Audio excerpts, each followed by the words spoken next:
What if I told you that the greatest survival strategists navigated the heart of an ice storm without a single map? For millennia, the nomadic Native American tribes of North America migrated across the vast, snow-covered expanses. They had absolutely no compasses or modern devices for precise navigation.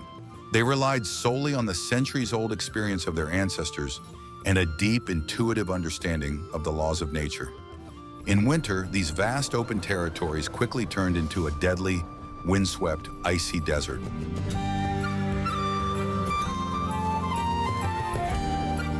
Are you ready to learn the truth about how an entire people defied the merciless winter of the Great Plains and conquered it? For a long time, many researchers could not fathom the main secret behind their remarkable endurance in such conditions. The nomads simply learned to use the harshest elements to their advantage instead of fighting them in vain. They built thick barriers around their portable teepees, using the most readily available winter materials. This ingenious barrier reliably blocked the icy wind and helped retain the precious heat from the indoor fire. Watch the video to the end, and you'll learn how ordinary compacted snow became the main protection for portable dwellings during their endless journey. A secret passed down from generation to generation reveals the true strength of the nomadic peoples of the North. Snow was never an enemy to the Blackfoot tribe during their long winter migrations. On the contrary, this cold material served as their most reliable building resource on the road. Thick snowdrifts became the perfect insulator for portable dwellings, retaining the heat of the fire inside the teepee. Every time they stopped for the night, the people did not clear the ground down to the bare grass. They deliberately trampled down the deep snow, creating a dense and level platform. This icy cushion prevented the soil from thawing and forming impassable mud. Thick layers of coniferous branches were laid on top, creating an air layer. The edges of the teepee's cover were never attached directly to the bare ground. The lower part of the leather canvas was carefully buried in high snowdrifts. This completely blocked the icy drafts that constantly blew across the plains. The snow securely sealed the dwelling, making it completely airtight. During severe blizzards, these mounds were intentionally made even higher. The wind itself helped the people by depositing new layers of white snowflakes onto the leather walls. This natural plaster only improved the thermal insulation inside the dwelling. The dwelling literally blended into the landscape, turning into an impregnable fortress. Inside the teepee, a small but steady fire was kept burning. Warm air rose upward, slightly melting the inner surface of the snow walls.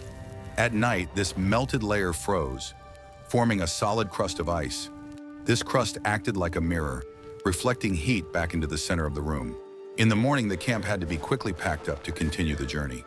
The frozen edges of the teepee were carefully chipped away with wooden mallets so as not to damage the hides. The ice cracked and crumbled, leaving the canvas dry and supple. This process took a minimum of time, allowing the tribe to move on. Snow was also used to secure the wooden stakes.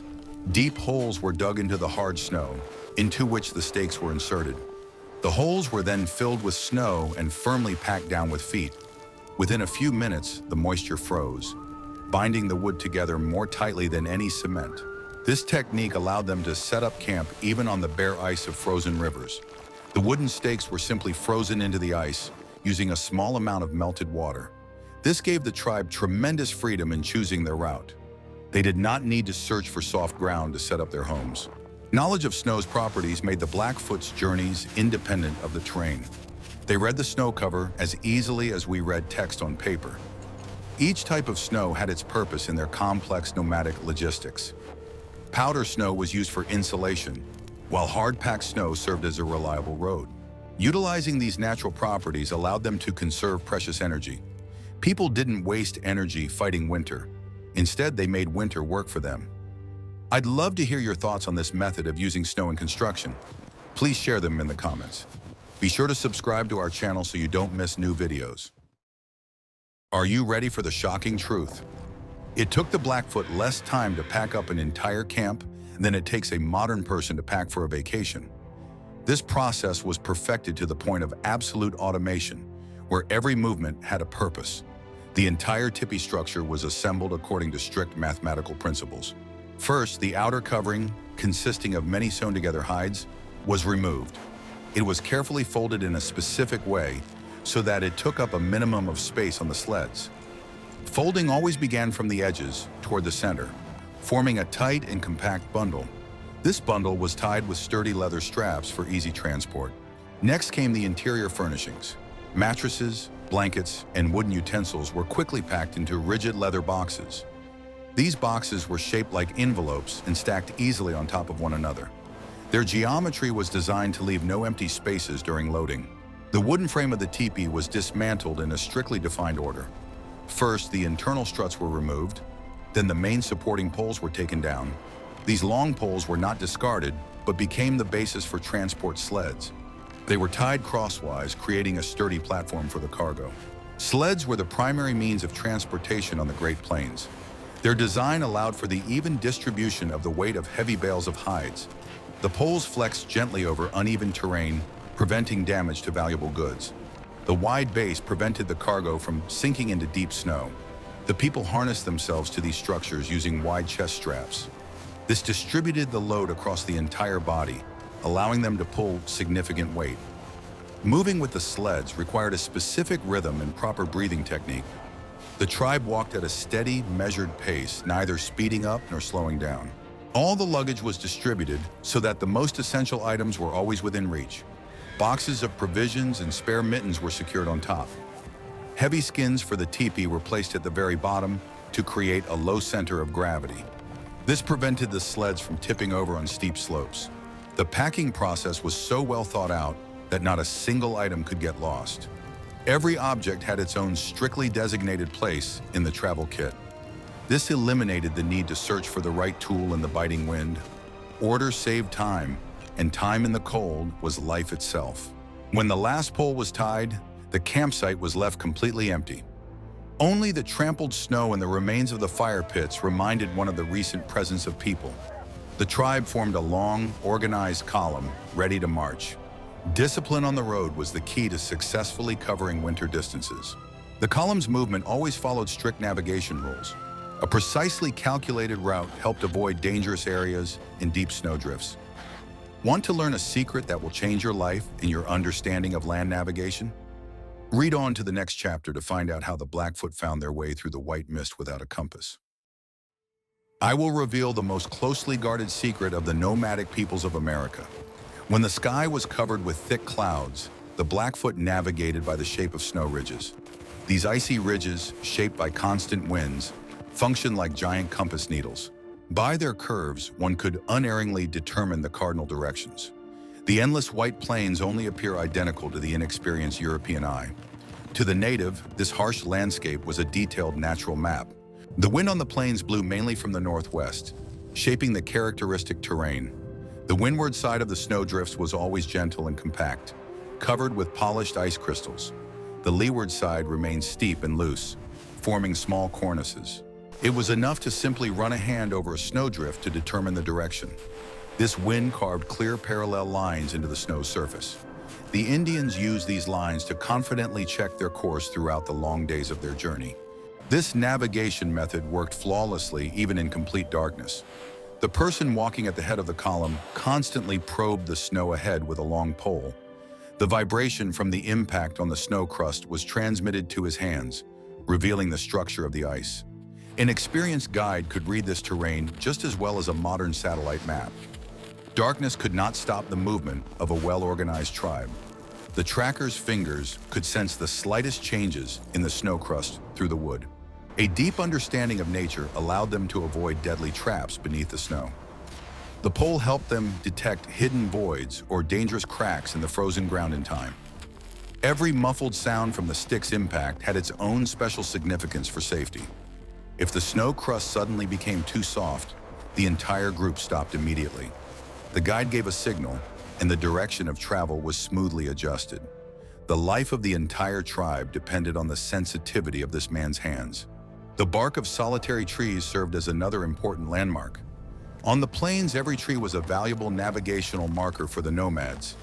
On the north side, the bark was always thicker and coarser due to the constant cold winds. This feature allowed them to adjust their course when the snow cover was too even. Lichens and moss also preferred to grow on the shadier, cooler side of the trunk. Rare trees served as reliable beacons amid the white ocean. People also paid attention to the density of falling snow during blizzards. Different air currents brought snowflakes of varying shapes and sizes. Large, wet flakes signaled the approach of lowlands and river floodplains. Small, hard flakes indicated that they were emerging onto open high ground. The air temperature also provided clear clues about the nature of the surrounding terrain. In the lowlands, the cold always felt slightly milder due to the absence of a biting wind. Scents also served as an excellent guide in the cold air.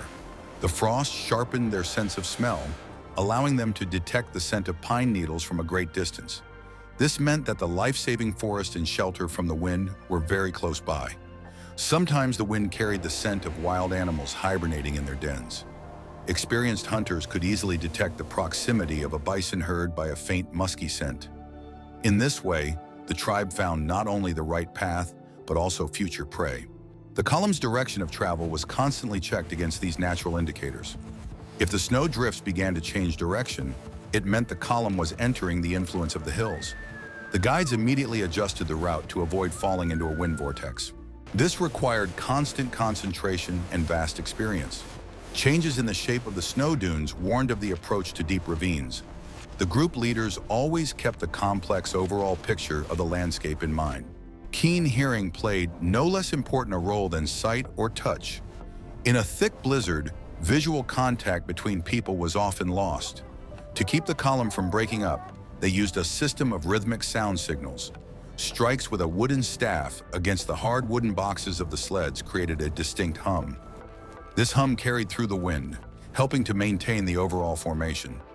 People followed this sound as if blind, guided by a reliable invisible thread. Navigating the ice of frozen rivers also had its own subtleties. The surface of the ice revealed the currents and depth of the water. Dark, transparent ice indicated a safe thickness in a deep channel. White, frosted ice with bubbles warned of shallow water or possible ice holes. Avoiding such dangerous areas was vital for heavily loaded horses and dogs.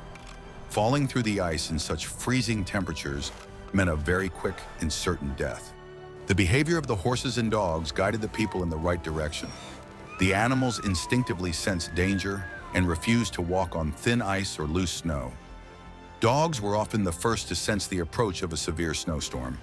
They would become restless and huddle closer to their owners. The Native Americans always trusted the instincts of their faithful, four-legged companions. The bond between humans and animals was another key to successful survival. Frozen rivers often became excellent winter roads for entire tribes. The smooth, icy surface allowed them to move much faster than through the deep snow of the plains.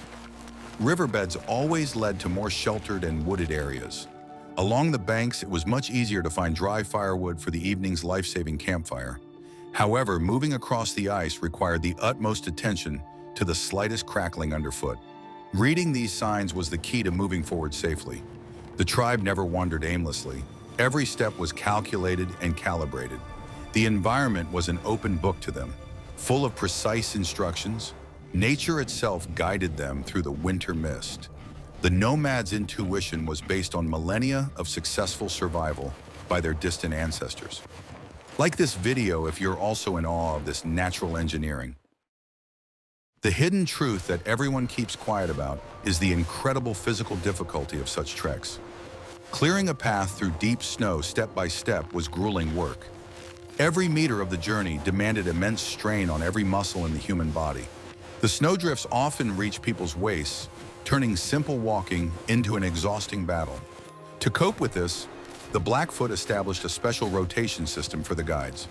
The person walking in front bore the brunt of the snowdrift's resistance. He wore wide snowshoes made of flexible willow twigs on his feet. These devices distributed a person's weight over a large area of the snowpack. The person did not sink but seemed to glide across the surface of the white sea. The snowshoes were oval-shaped, so they would not catch on each other. Making such equipment was a true art requiring great skill. Properly made snowshoes served their owner faithfully for many years. The frame of the snowshoe was usually made of sturdy ash or flexible willow. The wood was steamed over hot coals for a long time to give it the desired bend. Then the ends were securely bound with wet animal sinews, which tightened significantly as they dried. This design turned out to be incredibly light, yet capable of supporting the weight of a large man. Plains tribes use snowshoes with slightly upward curved toes. This shape helped them easily emerge from loose, deep powder snow. After a strictly defined period of time, the first trailblazer would step aside. He would let the column pass him and move to the very back to rest. His place was taken by the next person, full of strength and energy. This rotation continued without interruption, without slowing the overall pace of movement. Only coordinated teamwork allowed them to cover enormous distances in winter. No one tried to be a hero and exhaust themselves beyond reason. Thanks to this rotation of leaders, the tribe could move for hours without stopping. The second and third lines of people followed along the well-trodden and compacted trail. Behind them came heavily loaded sleds, gliding over the smooth snow crust. With every person who passed, the trail became firmer and easier to walk on. The dogs and horses were able to travel along a sort of snow highway. This conserved the strength of the animals, which were carrying disassembled dwellings and food supplies. Snowshoes were custom-made for each member of the group. Their size depended on the person's weight and the load they carried. The mesh was woven from sturdy leather straps that became as hard as steel in the cold. This weave prevented snow from sticking and weighing down the foot. Rawhide was cut into thin strips and woven into intricate geometric patterns. The fine mesh in the center provided a secure footing for soft moccasins. Moving on, snowshoes required a special walking technique. One had to sway slightly from side to side, lifting the legs higher than usual. This technique prevented the edge of the frame from catching on branches hidden under the snow. The leg muscles quickly adapted to this unusual strain. Unaccustomed to it, any European would feel their thighs cramping after just a few hundred meters. But Native Americans learned this gait from early childhood. In places where the snow was particularly loose, the trail was compacted with special tampers. Several people walked ahead, rhythmically striking the snow with flat wooden boards. This created a sturdy bridge over hollows and deep pits. The sleds easily traversed these prepared sections. Sometimes people would simply jump in place, compacting the loose snow with their weight. Creating a reliable path was essential for the survival of the entire tribe. The design of the sleds themselves was also perfectly adapted to the snow. Long poles crossed over each other and were secured to the back of a horse or a large dog. The rear ends of these poles glided smoothly along the packed trail. They had no wheels or runners that could get stuck in deep snowdrifts. A sturdy leather net for carrying children and the elderly was attached to this frame. Such a transport system was unmatched in the conditions of snow-covered wilderness. The pace of the march was set at the optimal level to conserve stamina. Rushing during a winter trek always led to rapid fatigue and hypothermia. People moved smoothly, conserving every ounce of their energy. Steady breathing helped them cope with the freezing air. The main rule was to avoid heavy sweating during strenuous movement. Clothes damp with sweat instantly turned into an icy shell in such cold. To regulate their body temperature, the Indians constantly unbuttoned or removed their outer clothing. As soon as the march stopped, they immediately wrapped themselves back in warm furs. Strict self-discipline helped them avoid life-threatening pneumonia. By evening, the distance covered could amount to dozens of kilometers of rugged terrain. It was a true test of human endurance and flawless teamwork. No one could afford to show weakness, for the overall success depended on everyone's contribution. As the sun began to set, the column set out to find a place to camp. Endurance was their main ally in this battle against winter. The pre-selected area was quickly cleared of snow using wooden shovels. The women deftly set up portable shelters on the cleared, solid ground. A fire was instantly lit in the center, restoring the warmth the people had lost during the day. A perfectly laid trail was only half the battle. Hard physical labor required a huge amount of calories and reliable protection from the wind. Retaining body heat played an equally important role in this process. Unique materials in the cut of their garments created a personal microclimate for each person. Want to know how they coped with this terrible weather? In the next chapter, you'll learn how their clothing saved them from freezing. The Blackfoot's winter clothing was a masterpiece of functional design. It was created not only to retain heat, but also to wick away excess moisture. During intense physical activity, a person inevitably began to sweat, which in the cold could spell disaster. Wet clothing instantly lost its insulating properties and turned into an icy shell. The foundation of their wardrobe was layering, which allowed for precise regulation of body temperature. The first layer consisted of soft, thin leather that fit snugly against the body. It absorbed moisture and transferred it to the next looser layer. This principle largely anticipated modern clothing manufacturing technologies. The second layer consisted of thick shirts and leggings adorned with fringe. The fringe was not merely a decorative element, it served an important practical function. As the wearer moved, the strips of leather fluttered, helping droplets of moisture roll downward. This accelerated the drying process of the clothing while walking. The outer layer consisted of roomy capes made of thick hides. In clear weather, they were worn with the fur facing inward to maximize heat retention. During wet snowfall, the cape was turned inside out so that the snow would easily shake off the surface. The same materials were used with maximum versatility. The most important piece of equipment was moccasins with a special winter cut. They were sewn to be roomy so that insoles made of dry grass could be placed inside. This grass served as an excellent insulator and was easily replaced as it became damp. The space inside the shoes allowed the toes to move freely, improving blood circulation. They wore deep hoods over their heads to protect their ears and necks from the biting wind. The edges of the hood were tightly drawn together with leather laces, leaving only a narrow slit open for the eyes. This created a special microclimate around the face, where warm, exhaled air accumulated. The wind could not freeze the skin. The mittens were made large to allow for a layer of air inside. They were often tied to the belt with a long cord to prevent them from accidentally falling into the snow. Losing a mitten in the Great Plains meant certain frostbite of the hands.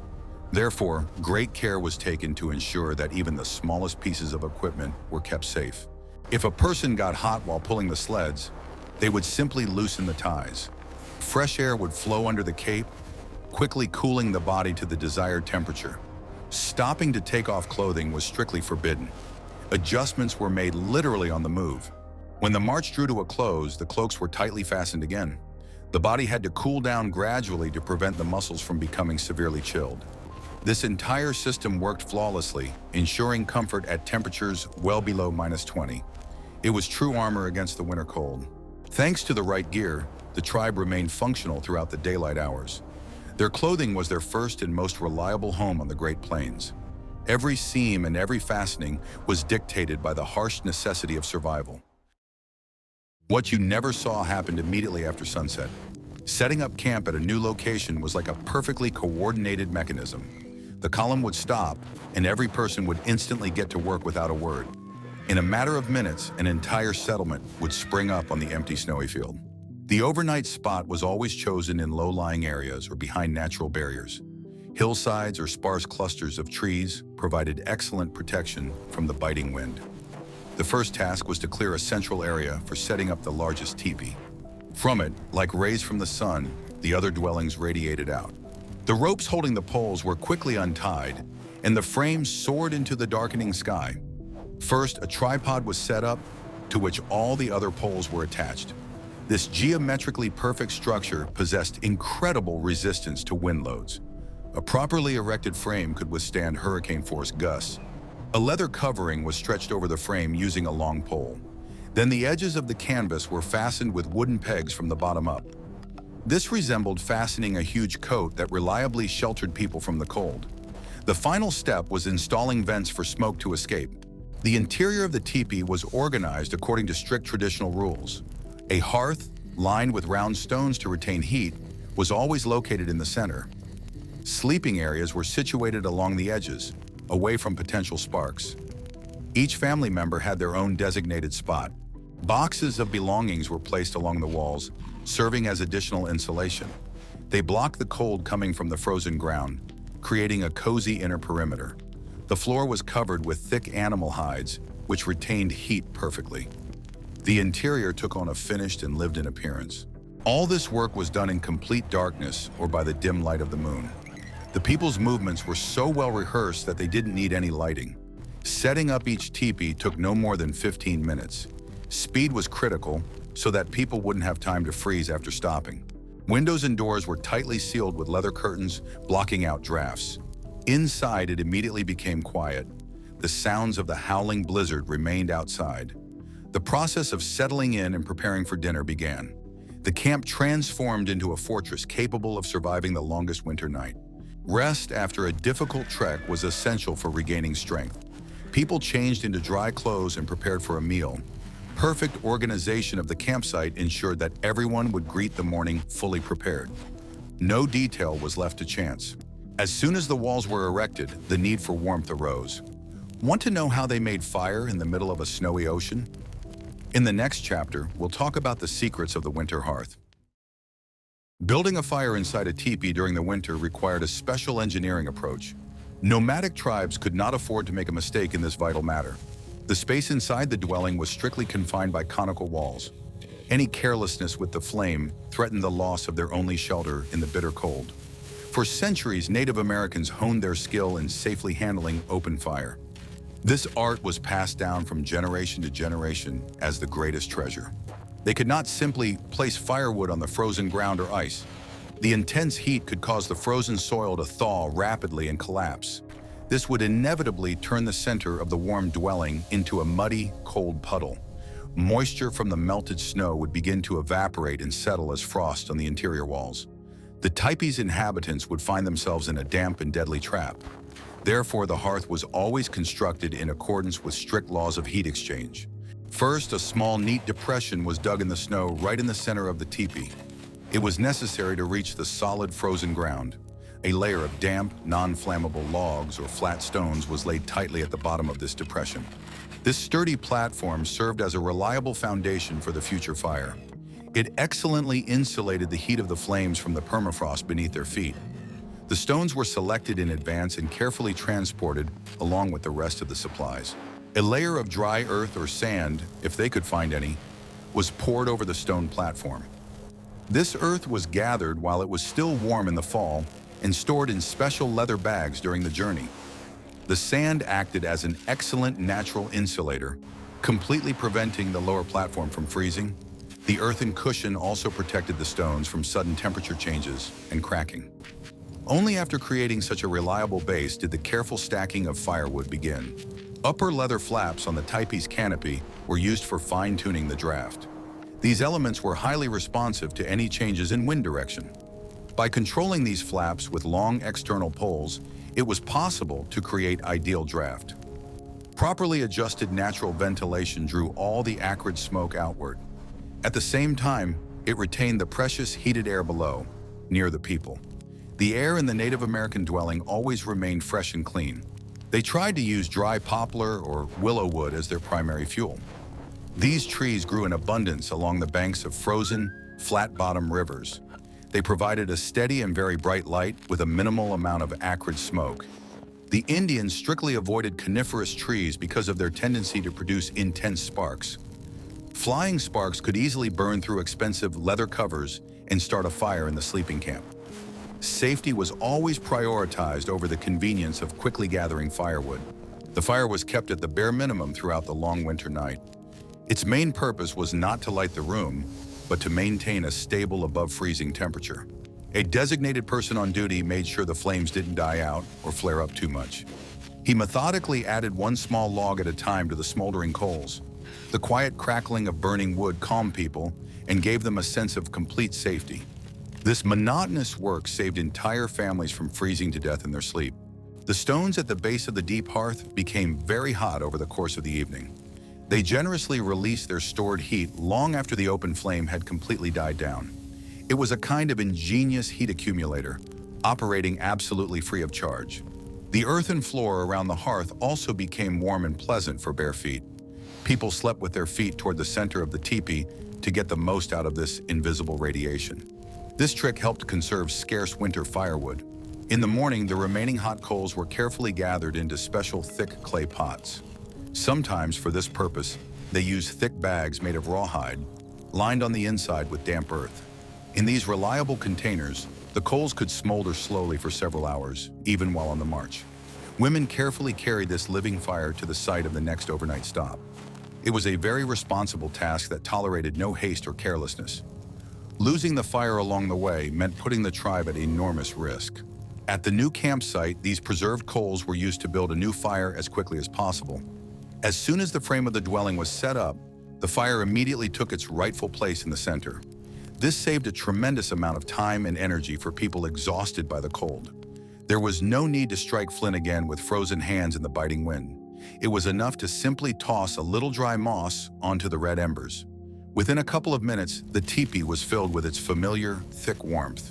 The ability to masterfully control fire in extreme conditions was the most important skill for any nomad.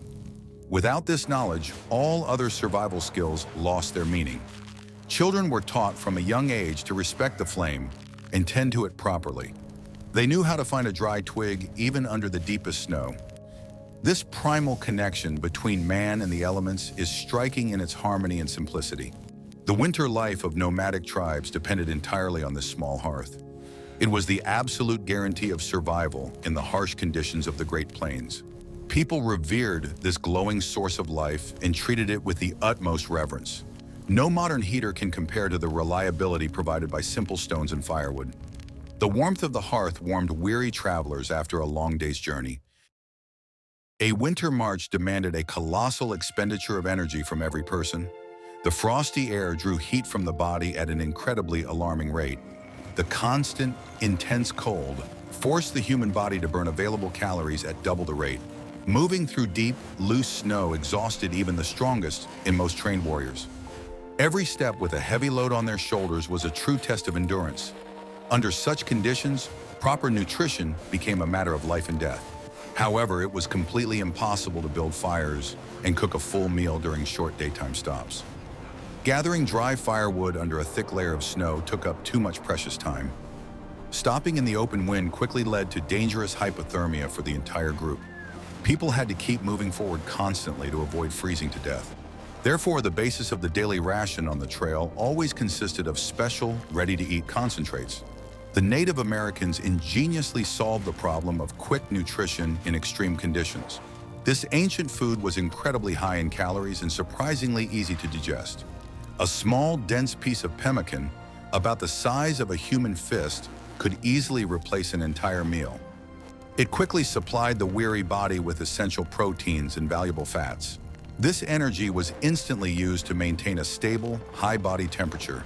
It could be eaten on the go without interrupting the movement of the long column at all. This saved a tremendous amount of time during the short, light-filled winter days. The dried berries in pemmican served a very important dual purpose. They acted as a natural preservative and a powerful source of scarce winter vitamins. The tart juice of cranberries or currants prevented the development of the dreaded scurvy during the long months without fresh greens. The taste of this fatty meat product was quite distinctive and pungent. But in the harsh conditions of the bitter cold, it seemed incredibly desirable and delicious to people. Pemmican was true high-octane fuel for the human body. The production of pemmican was a massive collective effort involving the entire tribe at the end of the warm autumn. Hunters brought back fresh bison meat, and the women undertook its lengthy processing. The meat was cut into thin strips and dried in the hot sun or over a smoky fire. It was then carefully pounded with heavy stones until it became a soft, fibrous pulp. This process required immense patience and tremendous physical strength. The finished supplies were strictly accounted for and carefully guarded. In addition to pemmican, the untouchable reserves always included dried sweet roots and herbs. These could be chewed slowly during the journey to constantly stimulate saliva production. This simple action was excellent for combating the agonizing sensation of thirst in the dry, frosty air. Eating cold snow on the go always led to severe sore throats and dangerous colds. That is why the Native Americans quenched their thirst using this clever and safe method. Medicinal herbs also had a mild tonic effect on the nervous system.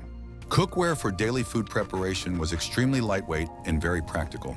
Deep wooden bowls and wide spoons made from bison horn were primarily used.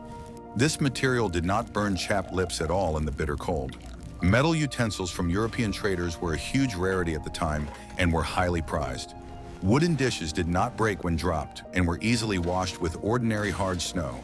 They took up very little space on heavily loaded winter sleds. The evening meal was organized very efficiently and strictly. No one ever wasted time on long, idle chatter during the meal. Food was viewed solely as a necessary means of survival, not as a source of enjoyment.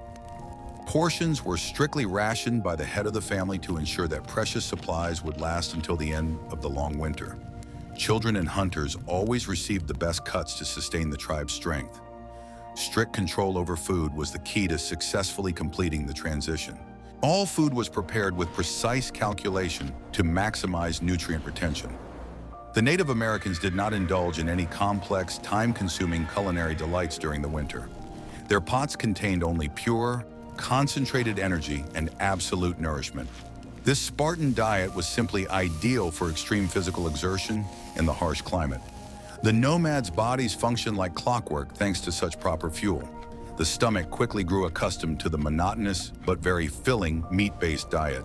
Hunting fresh meat in winter was an extremely rare and very dangerous undertaking. If, by some incredible miracle, the hunters managed to bring down a reindeer, it became a true celebration. The fresh, warm blood and raw liver of the animal were eaten immediately for a quick burst of energy. The rest of the meat was immediately frozen and added to the general supplies on the sleds. Not a single piece of the precious catch was ever left for wild animals. The tribe's survival depended directly on every calorie obtained in the snow. Food was another crucial element of the complex system of survival on the plains. It required the utmost discipline and precise planning months in advance. Without the ingenious invention of pemmican, long winter treks by entire tribes would have been physically impossible. This compressed mixture of meat and fat became a true symbol of man's victory over the harsh wilderness. Food gave them the strength to press forward through the icy desert. Obtaining drinking water in winter was a serious engineering challenge. Eating snow in its pure form was strictly forbidden, as it led to rapid hypothermia. To turn snow into water, the energy of fire was required, which was always in short supply. Therefore, the process of melting snow was strictly optimized. Snow for melting was taken only from deep, clean drifts far from the camp. It was scooped into special leather buckets, taking care not to compress it. Fluffy snow melted faster than dense, crusted snow, requiring less heat energy. This process always took place only in the evening, when the fire was burning steadily. The leather bags for melting snow were hung near the fire, but not directly over the flames. The heat from the embers slowly melted the snow, preventing the leather from burning through. Water dripped into wooden bowls placed underneath. It was a slow but absolutely reliable way to obtain water. To speed up the process, hot stones from the hearth were often thrown into the cauldron of snow. The stone instantly released its heat, melting a large volume of snow in seconds. This method saved firewood and produced boiling water incredibly quickly. It had been perfected to the point of second nature in the conditions of permafrost. The resulting water was stored in thick leather or stomach-lined water bags. To prevent the water from freezing at night, the bags were placed under thick furs next to the sleeping people. The warmth of the human body kept the liquid from turning to ice. In the morning, everyone had a supply of drinking water for the first half of the day. During the march, they drank water in very small sips so as not to catch a cold in their throats. The water skins were carried under their outer clothing on their chests. If the water did begin to freeze, they would actively knead the skin with their hands. The mechanical friction and the warmth of their hands restored the liquid's fluidity. Water consumption was strictly controlled, as it was impossible to obtain more while on the march. People learned to endure mild thirst by limiting their needs. Proper breathing through the nose helped retain moisture in the body. The black-footed people's bodies were perfectly adapted to water scarcity. The use of meltwater had its own peculiarities. It lacked minerals and salts, so it did not fully quench thirst. To make it more beneficial, a pinch of ash or dried herbs was often added to the water. This restored the salt balance in the travelers' bodies. All of this water supply logistics worked flawlessly thanks to strict discipline. Water collection was a daily routine requiring attention and precision. Every gram of moisture was extracted with the help of fire and patience. Water remained the most vital resource, on par with food and warmth. The ability to melt snow efficiently ensured the safety of the entire camp. Every journey was accompanied by equipment breakdowns that had to be fixed quickly. Repairing gear in severe cold became a true art form. Wood became brittle, and leather straps hardened to the consistency of stone. The Blackfoot developed unique methods for restoring equipment under such conditions. If a sled pole broke, they didn't throw it away but applied a splint. They used sturdy pieces of bone or antler as splints. These were tightly tied to the brake with rawhide straps. These straps were first soaked in warm water near the evening fire. In the cold, The rawhide froze instantly, contracting with incredible force. It held the broken parts together more tightly than any modern bolts. By morning, the repaired pole was ready for use and could withstand its previous loads.